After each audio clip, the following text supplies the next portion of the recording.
Hey everyone, today I'm going to show you how to create a Stripe account. So Stripe is a popular platform that allows businesses, freelancers, and online sellers to accept payments from customers. So setting up an account only takes a few minutes, and once it is ready, you can start exploring the tools Stripe offers for handling online payments.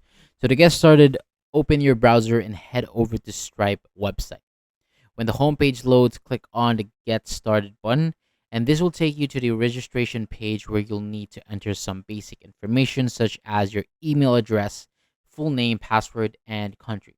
After entering those details, you can either create your account manually or choose the Google sign in option for a quicker setup. So in this example, we're going to continue with Google.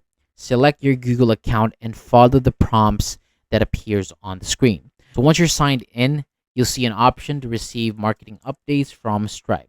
You can also choose whether you'd like to enable that, then click Create Account. And then after a few moments, Stripe will welcome you and begin the setup process. The next step here is entering your business name. Type in the name that you'd like to use and then click Continue.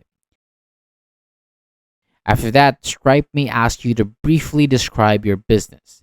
If you don't have those details ready yet, you can skip that step for now.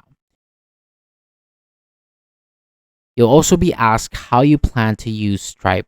Again, you can complete this section or skip it if you're just exploring the platform. So once you reach the next screen, select Go to Sandbox.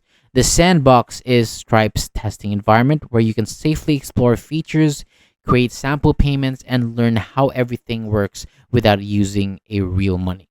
It is a great way to actually get familiar with the platform before setting up live payments. And that is all there is to creating a Stripe account. You can now continue exploring Stripe and complete any remaining setup details whenever you are ready.